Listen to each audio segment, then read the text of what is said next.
وذكر فإن الذكرى تنفع المؤمنين وما خلقت الجن والإنس إلا ليعبدون الحمد لله رب العالمين والصلاة والسلام على أشرف المرسلين وعلى آله الطيبين الطاهرين وصحابته أجمعين ومن تبعهم بإحسان إلى يوم الدين أما بعد. Aujourd'hui, nous allons parler de certaines règles liées au jeûne de la femme. Premièrement, si une femme, quand elle était jeune, elle est devenue pubère, elle n'a pas jeûné pour plusieurs raisons. Ou bien parce qu'elle était ignorante, ou bien parce qu'elle avait honte de montrer à ses parents qu'elle était pubère, etc. Déjà, premièrement, cet acte-là est interdit en islam. Dès qu'elle devient pubère, c'est obligatoire pour elle de jeûner et de faire toutes les obligations de l'islam qui concernent la femme, la prière, le jeûne, le hijab, etc. Avant qu'elle soit pubère, normalement, la fille doit s'entraîner à toutes ces choses-là. Mais quand la puberté arrive, ça y est, c'est la limite où ça devient obligatoire. Comment on reconnaît la puberté? Il y a 3 signes qui sont communs aux hommes et aux femmes. Premièrement, arriver à 15 ans. Un homme ou une femme arrivé à 15 ans, une femme qui a eu ses règles ou non, qu'il a eu ihtilal, c'est-à-dire l'éjaculation ou non, qu'il a eu des poils rigides qui poussent autour du pubis ou non, il est pubère. Deuxième des choses, avant 15 ans, quel que soit l'âge, si un homme, que ce soit éveillé ou dans la nuit, il a eu une éjaculation ou une femme, cette personne est pubère. Troisième signe, des poils rigides poussent autour du pubis, que ce soit pour l'homme ou pour la femme. Ça veut dire que cette personne, elle est pubère. Si l'un de ces trois signes apparaît, l'un de ces 3 seulement, cette personne, elle est pubère. Et on rajoute un 4e signe pour la femme, les menstrues. Quand une femme, elle commence à avoir ses menstrues, elle est pubère. Ces choses-là, barakallahu fikum, la plupart des musulmans les ignorent. Alors que toutes les règles de l'islam, elles sont attachées à la puberté. Et tous les musulmans, ils ignorent quand est-ce que quelqu'un devient pubère ou non. Donc, barakallahu fikum, ça c'est une chose à savoir et à enseigner à ses enfants quand ils commencent à grandir. La mère doit, quand la fille commence à grandir, lui expliquer certaines choses qui sont spécifiques aux femmes, seules. Comme l'homme, il doit expliquer ces choses-là à son fils. Donc, quand on voit nos enfants qui commencent à grandir, dès qu'ils dépassent les 12 ans, une fille, ça peut être plus tôt des fois. Il y a des filles qui ont leur menstrue très tôt. Ça a déjà existé des filles qui ont eu leur menstrue à 9 ans, à 10 ans, à 11 ans.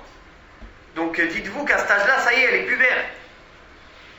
Donc il faut savoir expliquer ça avant que ça arrive. Pour que ces enfants-là, ils apprennent et ils sachent, qu'ils mettent au courant les parents. Par exemple, la fille, elle va dire à la mère, je pense que je suis pubère, ou le garçon. Et la mère ou le père, il va pouvoir, ou le garçon ou le père, comme ça il va pouvoir lui expliquer, lui dire effectivement est-ce qu'il est pubère ou non. Donc c'est très important. Barakallahu fikum. Et si une fille a été pubère, parce qu'en général c'est souvent avec les filles, elle a été pubère assez tôt, et elle a eu honte, elle n'a pas voulu montrer à ses parents, elle n'en a pas parlé, alors elle n'a pas jeûné certains jours. Premièrement, en faisant ça, elle fait un péché énorme. Allah, c'est lui qui mérite le plus qu'on ait honte, qu'on ait de la pudeur envers lui. Et Allah, il a ordonné de jeûner. Et Allah, il a ordonné certains ordres aux hommes et aux femmes. Et dès qu'ils deviennent pubères, ces ordres leur sont directement adressés. Donc la première des choses, elle doit savoir que c'est un péché. Donc si elle l'a fait, elle s'en repent, d'un repentir sincère. Et elle doit rattraper tous ces jours qu'elle n'a pas jeûné. Non. Deuxième des choses, une femme ou une fille qui est devenue pubère, et pour ne pas montrer qu'elle est pubère, elle jeûne, alors qu'elle n'était pas pure, elle était en période de règle. Donc alors qu'Allah tabaraka wa ta'ala a interdit de jeûner pendant cette période-là, ou même si elle n'a pas l'intention du jeûne, mais elle ne mange pas, d'accord? Mais elle ne rattrape pas ses jours. par exemple. Pendant Ramadan, par exemple, elle a fait 22 jours sahiha qui sont acceptés, qui sont faits en période de pureté, et 8 jours qu'elle a jeûné alors qu'elle n'était pas pure, elle était en période de règle. Même si elle n'a pas mis l'intention du jeûne, mais pour montrer à sa famille qu'elle a jeûné. Premièrement, ce jour-là, il n'est pas accepté. Bien sûr, elle n'a pas mis l'intention du jeûne. Deuxièmement, même si elle avait mis l'intention, c'est pas accepté, c'est haram. Et troisièmement, si elle n'a pas rattrapé ces jours-là, elle devra les rattraper obligatoirement. En ce qui concerne la femme mariée n'a pas le droit de jeûner un jeûne surérogatoire. Saum nafila, tatawwa. Si son mari n'est pas en voyage sans son autorisation. Donc quand le mari n'est pas en voyage, la femme n'a pas le droit de jeûner un jeûne surérogatoire sans son autorisation.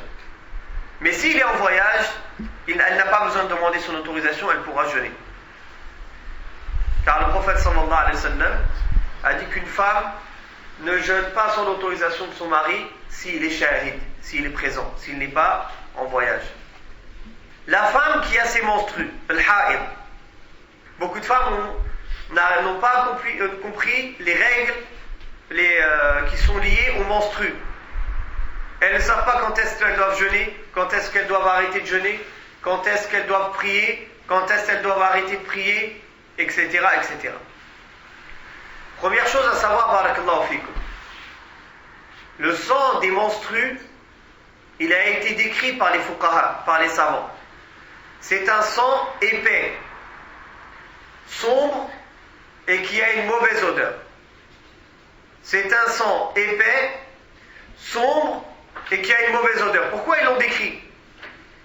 Pour que la femme reconnaisse quand elle est quand elle a un doute, elle ne sait pas. Deuxième des choses, ça c'est alamat, ces signes-là, ils servent à la personne qui n'a pas des périodes bien définies. Mais la personne qui a des périodes bien définies, alhamdulillah, quand les premières gouttes de sang coulent, elle ne doit plus jeûner ni prier, et elle ne recommencera pas le jeûne ou la prière jusqu'à qu'elle voit le signe de pureté. وَمَا هِيَ عَلَامَةُ الطُّهْرِ الْقَصَّةُ الْبَيْضَاءُ الْقَصَّةُ الْبَيْضَاءُ, un liquide blanchâtre qui sort de l'utérus de la femme, qui signale la fin des menstrues. Qui signale la fin des menstrues. Donc elle ne devra pas se presser. Tant que le liquide blanchâtre n'est pas sorti pour signaler la fin des menstrues, elle ne reprend pas la prière. Elle ne se lave pas. Elle ne fait pas le ghusl, on va dire. Elle a le droit de se laver, mais le ghusl pour devenir pure. Et elle ne reprend pas la prière. Et son mari ne l'approche pas. Et elle ne jeûne pas. Deuxième façon, si une femme n'a pas le qassatul bayda, c'est une femme qui n'est pas réglée, elle n'a pas des jours bien définis. Comment elle devra savoir que ses menstrues sont finis? Al-jafaf. En utilisant un coton ou quelque chose pour voir si c'est sec. Si rien ne ressort, c'est sec, elle peut se laver, prier et jeûner. Si ça ne sort pas sec, s'il y a du sang, elle devra continuer à ne pas prier et elle ne pourra pas jeûner et son mari ne pourra pas l'approcher. Là. De même, ikhwat al-iman wa akhawati, le prophète sallallahu alayhi wa sallam, en parlant des menstrues, surtout les règles des menstrues, c'est compliqué, donc il faut l'expliquer parce que beaucoup de femmes se perdent dans ces règles-là. Et les hommes, il ne faut pas qu'ils se disent, moi ça ne m'intéresse pas ces choses-là, ça ne me concerne pas. Taïb, comment tu vas transmettre à ta femme, Karim? Si ta femme elle a un problème, elle dit je ne sais pas, qu'est-ce qui m'arrive, c'est ta femme qui va appeler l'imam pour lui expliquer, j'ai eu telle chose, c'est difficile. La pudeur, elle l'empêchera de faire ça. Et est-ce qu'on a aujourd'hui des femmes qui ont la science religieuse? Est-ce qu'on en a assez pour pouvoir expliquer aux femmes? On n'en a pas. Très peu. Donc, il faut que toi aussi tu apprennes ces règles. Pour pouvoir les transmettre à ta femme, à tes sœurs. Peut-être avec les sœurs c'est plus délicat, mais au moins à ta femme ou aux gens de ta famille qui en auraient besoin.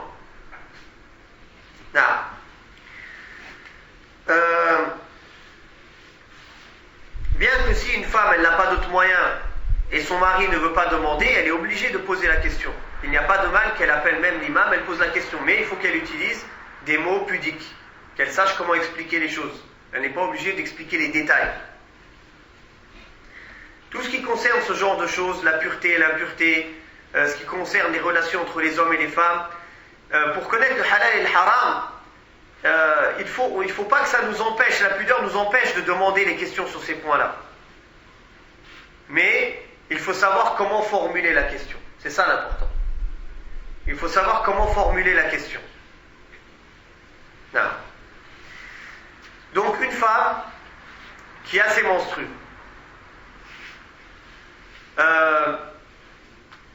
et ses menstrues, elle s'arrête. Après la fin des menstrues, après qu'elle ait vu les signes de pureté, elle a de temps en temps un peu de liquide jaunâtre qui tombe, ou proche de la couleur du sang, mais très clair. Ça, on n'y prête pas attention. Comme elle a dit Salama, radiyallahu anha, que elle disait qu'on ne comptait rien, on ne prenait pas attention au liquide jaunâtre, soufra ou al-kudra, qui tombe, ou bien un petit peu clair, rouge clair, qui peut couler de la femme une fois qu'elle est devenue pure quelques jours après. Ça, ce n'est pas des menstrues. كذلك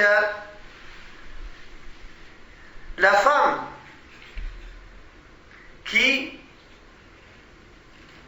dont le sang s'est arrêté de couler dans la nuit, juste avant le fajr. Avant le fajr, elle a vu alamat al-tuhur, les signes comme quoi elle est pure, juste avant le fajr. Ou bien c'est-à-dire elle a vu les signes comme quoi elle était pure. Elle n'a pas eu le temps de faire le ghusl et l'heure de fajr est entrée. Est-ce que son jeûne, il est valide? Oui. Si elle a mis l'intention de jeûner avant l'entrée de fajr, même si elle fait le ghusl, elle se purifie après l'entrée de fajr, son jeûne est valide. À partir du moment tant que les menstrues se sont arrêtées avant l'heure de fajr. Deuxième mas'ala. Une femme qui a ses menstrues en pleine journée, elle a jeûné toute la journée. 10 minutes avant le maghrib, le sang commence à couler. Qu'est-ce qu'elle doit faire? Est-ce qu'elle devra rattraper ce jour-là? Elle rattrape obligatoirement. Car une journée de jeûne doit être entière. Min al-fajri ila al-ghurub. Même si c'est 5 minutes avant le maghrib, elle devra rattraper ce jour-là. Non. Autre question.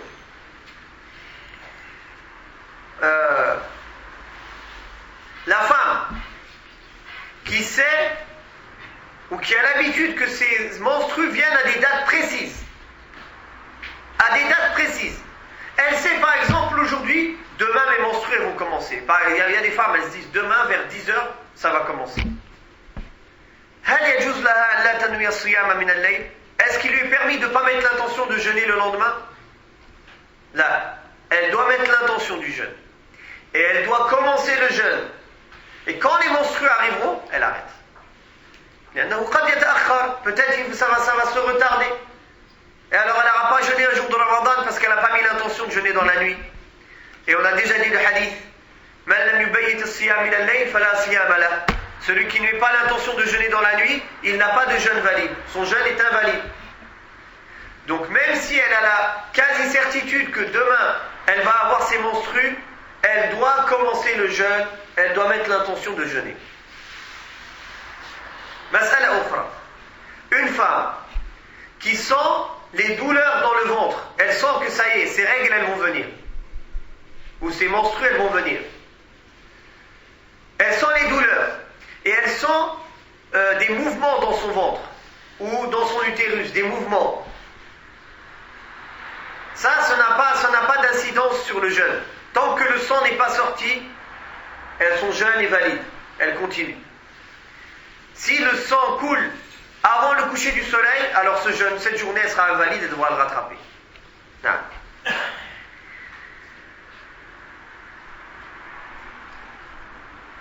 Mas'ala ukhra. Aujourd'hui, les femmes utilisent des fois certaines pilules pour ne pas avoir leur menstru. Certaines femmes, elles disent ah, je veux jeûner tout le Ramadan. Alors 1 ou 2 mois, elles demandent au docteur, à sa gynécologue, prescris-moi une pilule pour que je n'ai pas de menstru pendant le mois de Ramadan. Ça existe, ça. Il y a même des femmes qui font ça pour aller au Hajj, pour aller au pèlerinage. Comme ça, là-bas, elles n'ont pas leur menstru au moment de faire, par exemple, tawaf. Parce que sinon, elles ne peuvent pas faire tawaf. Qu'est-ce que l'islam dit de ces pilules-là?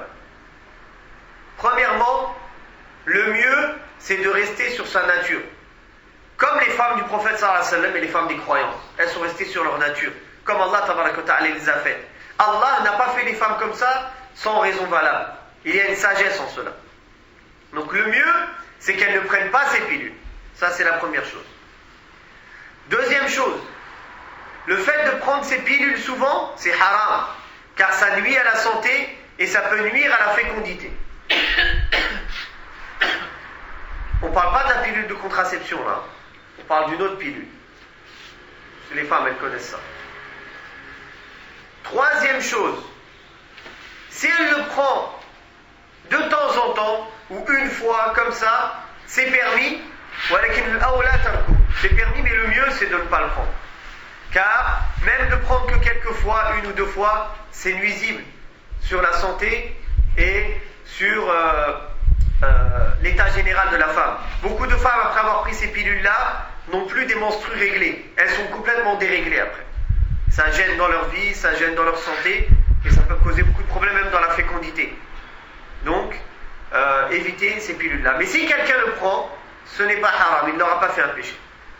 Le mieux c'est de le délaisser. Mais si quelqu'un l'a quand même pris, son jeûne sera valable, et elle n'aura pas à rattraper des jours de Ramadan si elle a jeûné tout le mois de Ramadan en entier. Par exemple. Non. Dam al-istihada. En ce qui concerne le sang maladif, c'est-à-dire que le sang, des fois la femme, en dehors de ses règles, en dehors de ses menstrues, elle a du sang qui coule. Mais il a la même couleur que le sang qui coule des veines. Il n'a pas l'odeur du sang des menstrues. Et il n'y a pas les douleurs qui accompagnent ce sang-là, les douleurs de ventre. Et il n'est pas épais. Ce sang-là, s'il est en dehors du moment des menstrues, c'est du sang maladif. Ce sang-là ne l'empêche pas ni de prier, ni de jeûner, ni que son mari s'approche d'elle. La seule chose qu'elle sera obligée de faire, c'est de refaire les ablutions pour chaque prière obligatoire. Obligatoirement. La deuxième chose qu'elle peut faire, c'est faire le ghusl comme le prophète sallallahu alayhi wa sallam a dit. Ça, c'est recommandé, ce n'est pas obligatoire. L'obligation, c'est qu'elle fasse ses ablutions al-wudu 'inda kulli fariida, pour chaque obligation. Mais ce qui est recommandé pour elle, ce sera, si elle a la capacité, de faire 3 fois le ghusl par jour. Une fois pour salat al-fajr, une autre fois à la fin de l'heure de dhuhr, pour réunir le dhuhr et l'asr ensemble, pour faire le dhuhr à la fin de l'heure et l'asr au début de son heure. Et la 3e fois, à la fin de l'heure du maghrib, c'est-à-dire avant l'heure de l'isha, elle fait le ghusl, puis elle fait le maghrib, et dès que l'isha rentre, elle fait l'isha. Ça, pour celle qui en a la capacité, le prophète sallallahu alayhi wa sallam a enjoint une femme de faire de telle manière. Pour celle qui a l'istihada, du sang maladif. Mais celle qui n'a pas la capacité ou elle ne veut pas le faire, ce n'est pas obligé. Ce qui est obligé pour elle, c'est de refaire les petites ablutions, le wudu, les kulli salat, pour chaque prière obligatoire. Masala ukhra. Si une femme perd un enfant alors qu'il était dans son ventre, ما حكم الدم الذي يخرج منها بعد هذا السقط? Quel est le statut du sang qui coule de la femme après avoir perdu cet enfant-là? Si c'est avant 80 jours, le sang qui coule, ce n'est pas du nifas. Ce n'est pas du sang de nifas, c'est-à-dire des lochis. Donc, elle pourra jeûner et prier, et son mari pourra l'approcher, bien sûr en dehors des journées de Ramadan, sans souci, sauf si elle n'arrive pas à jeûner car elle est trop fatiguée à cause du sang qu'elle perd. Alors dans ce cas-là, elle est considérée comme quelqu'un de malade. Elle devra rattraper ses jours, elle peut manger et elle rattrapera ses jours après Ramadan. Si l'enfant qui est tombé ou qu'elle a perdu, il a 80 jours et plus, alors le sang qui coulera de la femme, c'est du nifas, c'est des logis. Donc elle ne pourra pas prier, ni jeûner, ni son mari ne pourra l'approcher de nuit, bien sûr si c'est Ramadan, tant que ce sang coule jusqu'à maximum 40 jours. Le sang des logis dure 40 jours maximum, comme il a été rapporté par les sahabiyat, et comme l'a rapporté Umm Salama radhiyallahu anha, qu'à leur époque, le sang des logis ne dépassait jamais 40 jours. Donc, après 40 jours, si elle a encore du sang qui coule, c'est du sang maladif, l'istihada, c'est-à-dire qu'elle pourra, c'est le même cas que tout à l'heure, sauf si, juste après ces lochis, après les 40 jours, ça tombe exactement dans sa période de règle, ou dans sa période de menstru habituelle, et qu'elle reconnaît le sang de menstru. Dans ce cas-là, ça comptera parmi les menstrues. C'est-à-dire par exemple 40 jours, et elle a l'habitude d'avoir 7 jours de menstru. Et elle reconnaît que c'est le sang des menstrues, c'est pendant la période, ou alors c'est pendant la période des menstrues.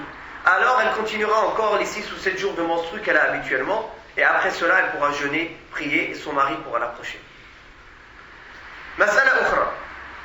Avant les 40 jours, par exemple, elle vient d'accoucher, ou de perdre son enfant, qui a plus de 80 jours dans son ventre. Et le sang a coulé un seul jour. Après, elle s'est arrêtée. Le jaffa, il n'y a plus de sang qui coule. Qu'est-ce qu'elle devra faire? Est-ce qu'elle attend 40 jours? Ou est-ce qu'elle doit jeûner ou manger et reprendre? Qu'est-ce qu'elle fait, les frères? L'awam, beaucoup d'awam, les gens du commun, la plupart du temps, ils croient qu'elle attend 40 jours. Alors que toute cette période-là, elle était obligée de prier et de jeûner. Non. Elle doit se laver et prier et jeûner obligatoirement. Parce que ça y est, elle n'a plus la cause qui fait qu'elle ne peut plus jeûner ni prier. Ne serait-ce qu'après l'accouchement ou après avoir perdu l'enfant de plus de 80 jours dans son ventre, ne serait-ce que si elle a eu une coulée de sang, une minute, elle a eu une coulée de sang, après elle n'en a plus eu du tout.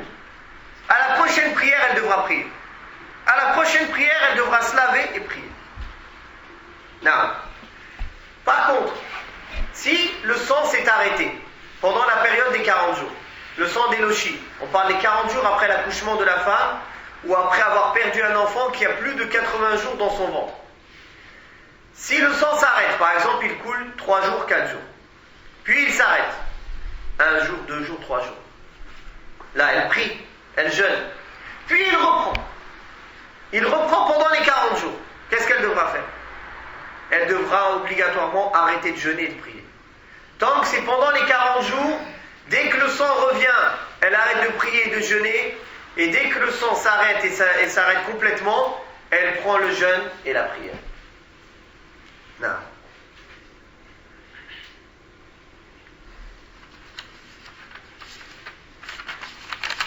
Comme vous voyez, la plupart des masaïl, la plupart des questions qui sont attachées aux femmes dans le jeûne et dans la prière, c'est lié aux menstrues et aux lochis. Donc il faut bien comprendre ces règles-là pour que la femme puisse savoir quand est-ce qu'elle est pure ou impure. Avec cela, elle sait quand est-ce que son mari a le droit de l'approcher, quand est-ce qu'il n'a pas le droit. Avec cela, elle sait quand est-ce qu'elle est obligée de jeûner, quand est-ce qu'elle ne doit pas jeûner.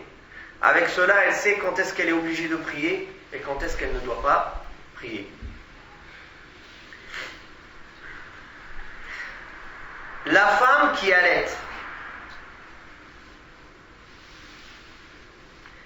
La femme qui allait et qui voit dans la nuit du sang couler. Mais la journée, elle n'a pas de problème.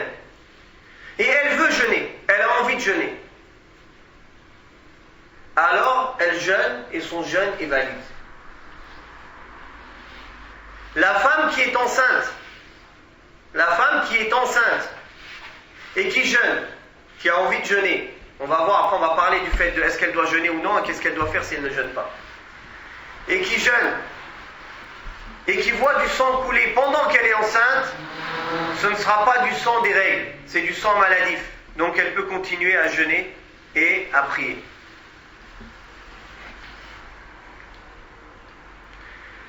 La femme qui allait ou bien qui est enceinte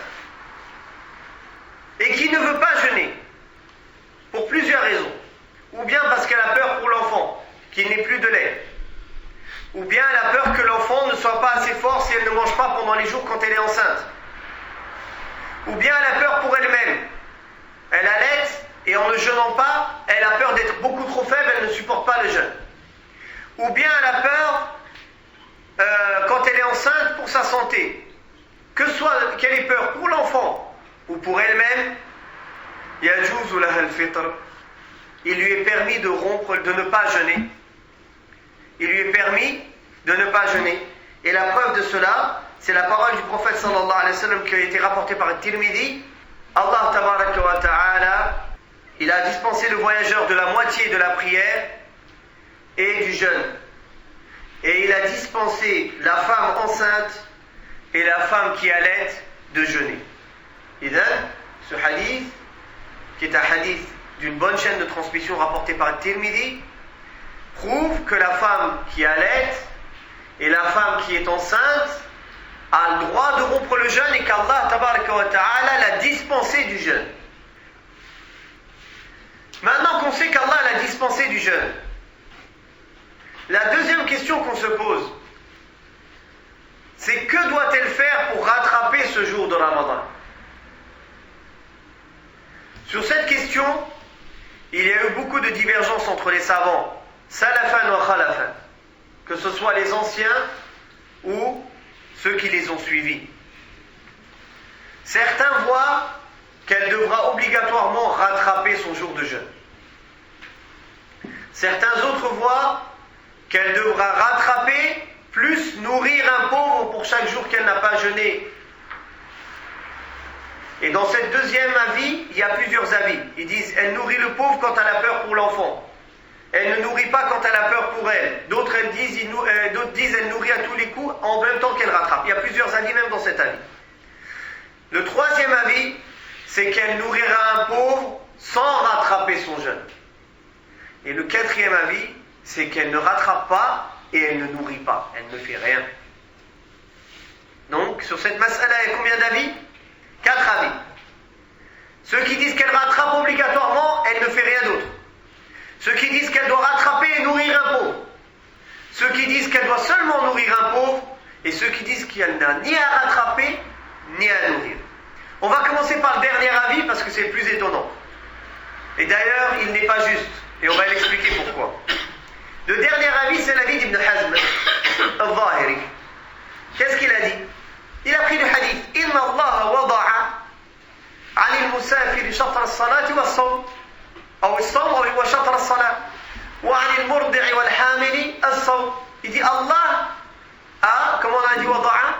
Dispensé. Barakallahu fik. Allah a dispensé à la femme enceinte et à la femme qui allait de jeûner. Il dit Allah l'a dispensé. Le hadith il dit Allah l'a dispensé. Toi qu'est-ce que tu lui demandes de rattraper? Est-ce qu'il y a un autre hadith ou bien un verset qui lui dit de rattraper? Non. Donc s'il n'y a rien qui lui dit de rattraper, ni rien qui lui dit de payer, hiya ala asli bara'ati dhimma. Elle est à la base qu'elle n'a rien à faire tant qu'Allah ne lui demande pas. Ça c'est l'avis d'Ibn Hazm al-Hanbali. Mais cet avis il est daïf, il est faible, pour plusieurs raisons. Premièrement, celui qui voit le mois, qu'il jeûne. Cet ordre-là, il a été donné à tout le monde.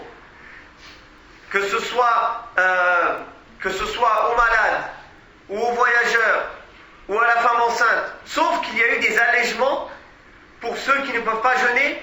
Mais ces allègements, ça ne lui donne pas l'autorisation de ne pas le rattraper. Comme Allah Ta'ala l'a fait pour les voyageurs et les malades. Hein? فمن كان منكم مريضا أو على سفر فعدة من أيام أخرى. Donc l'asl, c'est que tout le monde est demandé de jeûner le mois de Ramadan. Tout le monde. Et on ne peut pas dire que rien ne lui... c'est pas parce que dans le hadith, on ne lui parle pas de rattraper qu'elle ne doit pas rattraper. On peut comprendre du hadith qu'on ne le dit pas parce que c'est sous-entendu, c'est clair. Elle devra au moins rattraper ou faire quelque chose, elle ne va pas rester comme ça.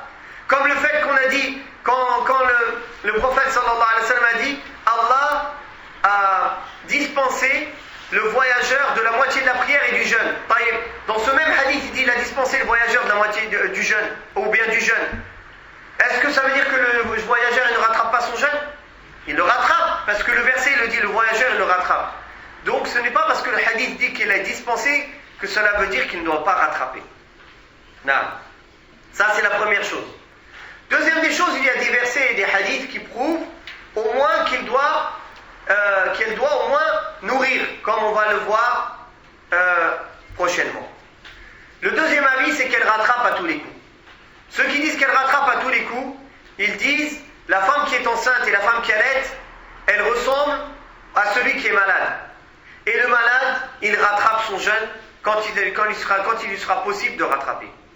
D'ailleurs, Allah tabaraka wa ta'ala, dans le prophète sallallahu alayhi wa sallam, dans le hadith, l'a cité en même temps que le voyageur.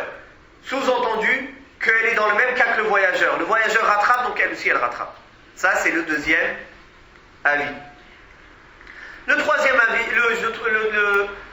avis, c'est elle nourrit sans rattraper.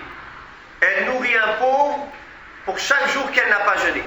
Ils se sont basés sur quoi? Premièrement, la parole d'Allah. La parole d'Allah, tabaraka wa ta'ala, où Allah ta'ala dit يا أيها الذين آمنوا كتب عليكم الصيام كما كتب على الذين نعم وعلى الذين بارك الله فيكم وعلى الذين يطيقونه فدية طعام مسكين وعلى الذين يطيقونه فدية طعام مسكين. Cette verset, il était descendu quand? Au début, le mois de Ramadan, il était à al-khiyar. Ou bien tu jeûnes ou bien tu nourris un pauvre. Puis Allah tabaraka wa ta'ala nasakha. Il a abrogé cette règle-là et il a fait que ce soit pour tout le monde le jeûne, sauf ceux qui n'ont pas la capacité, ils le rattrapent. Alors certains parmi les sahaba, ils disent que ce verset, il n'est pas complètement abrogé. Il est abrogé pour tout le monde, sauf pour la personne très âgée, la personne qui a une maladie incurable, et la femme enceinte et la femme qui allait. Et ça, c'est la parole d'Abdullah ibn Abbas, radiyallahu anhuma, qui a expliqué ces versets de telle manière. Et il a dit, cette verset, laysat mansukha. Al-aya laysat mansukha. Il dit, le verset, il n'est pas abrogé. Deuxièmement, Abdullah ibn Abbas, c'était sa fatwa.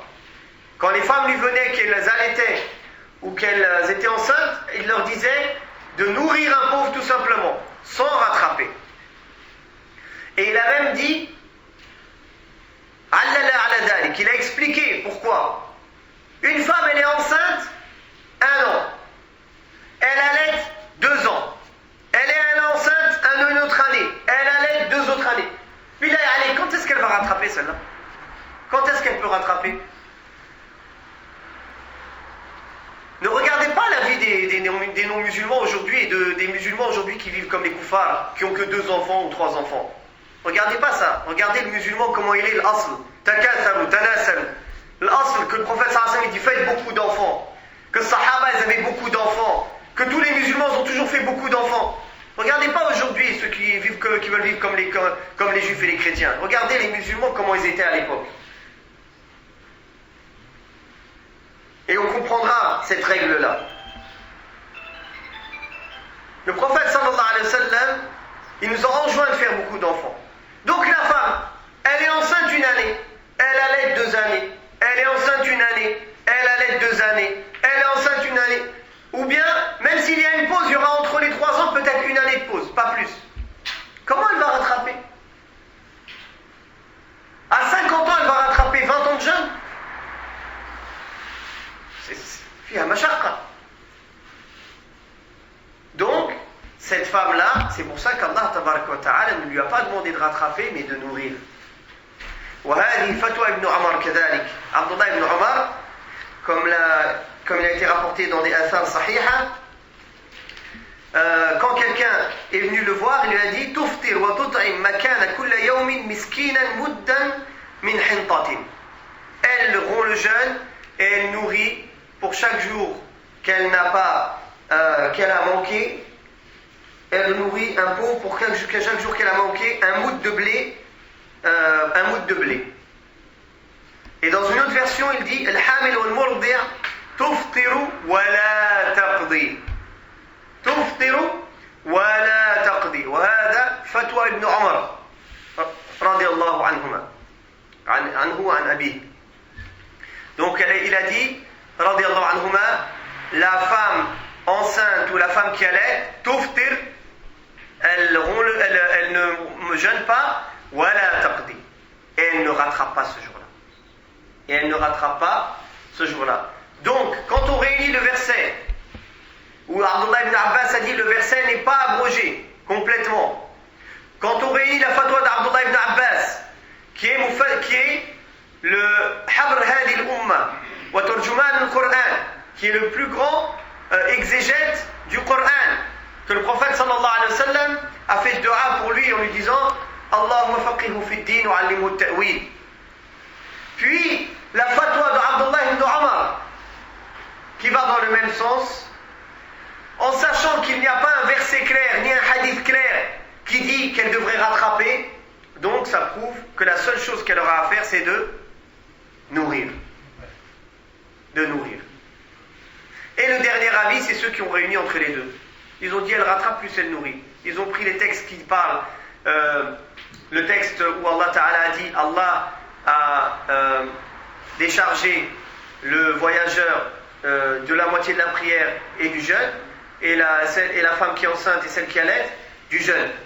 Ils ont dit donc ça veut dire que la femme qui allaite et qui est enceinte c'est comme le voyageur, elle rattrape. Et ils ont pris les fatwas des Sahaba pour dire qu'elle nourrit. Donc ils ont dit elle rattrape et elle nourrit. Wa sahih, c'est le troisième avis, wallahu a'lam. C'est qu'elle nourrit tout simplement. Elle n'a pas à rattraper. Car il n'y a aucune preuve du Coran ou de la Sunna qui prouve qu'elle a à rattraper. Et une règle aussi claire, aussi répandue à l'époque des Sahaba. À l'époque des Sahaba, combien de femmes étaient enceintes? Combien de femmes étaient en train d'allaiter?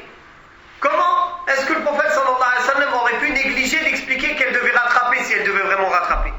Comment Allah tabaraka wa ta'ala aurait pu oublier ça? Alors, s'il n'y a aucune preuve, aucun verset, ni un hadith qui dit qu'elle doit rattraper, ça prouve que la seule chose qu'elle a à faire, c'est de nourrir. Non. Pour finir le point des femmes, Inch'Allah, on va s'arrêter là, et on clôt, Inch'Allah, le sujet du siyam pour les femmes.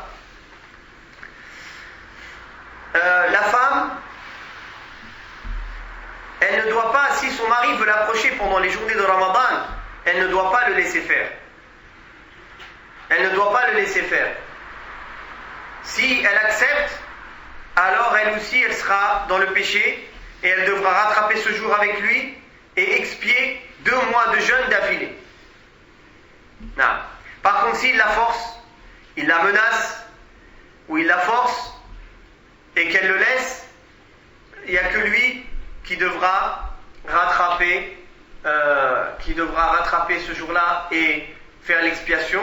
Elle n'a pas l'expiation à faire, mais certains savants ont dit par sécurité, elle rattrape quand même son jour. Parce qu'on ne sait pas vraiment si elle était complètement contrainte ou non. Non. Donc, ils disent par sécurité, parce que la contrainte, c'est pas quelque chose qui peut se mesurer facilement. Donc, ils disent au moins par sécurité, elle rattrape au moins son jour, même si elle n'a pas l'expiation de 2 mois à faire. La femme qui connaît son mari, qui sait que son mari est quelqu'un qui est sensible, c'est-à-dire qu'il suffit qu'elle s'habille un peu bien, il est sensible. Alors pendant les jours de Ramadan, elle ne doit pas s'embellir pour son mari. Pendant les journées de Ramadan, elle ne doit pas s'embellir, pour ne pas être la cause de l'attirer et de le pousser au haram pendant le jour de Ramadan. Non. Si une femme veut rattraper un jour obligatoire de jeûne, alors dans ce cas-là, comme les jours à rattraper de Ramadan, elle n'a pas besoin de l'autorisation de son mari pour cela, car c'est une obligation. Et d'ailleurs, si elle commence à rattraper un jour obligatoire de jeûne, il ne lui sera pas permis de rompre ce jour. Elle devra le finir. Et il ne sera pas permis au mari de vouloir l'approcher. Elle devra obligatoirement le finir. Contrairement à un jeûne surrogatoire, à un jeûne nafila, où il peut venir en journée, et s'il voit par exemple, il rentre de voyage et elle jeûne, et il lui demande d'arrêter son jeûne, elle devra arrêter. Non. Wallahu ta'ala a'la wa a'lam. Wa sallallahu ala Muhammadin wa ala alihi wa sahbihi wa sallam walhamdulillah. وقل رب زدني علما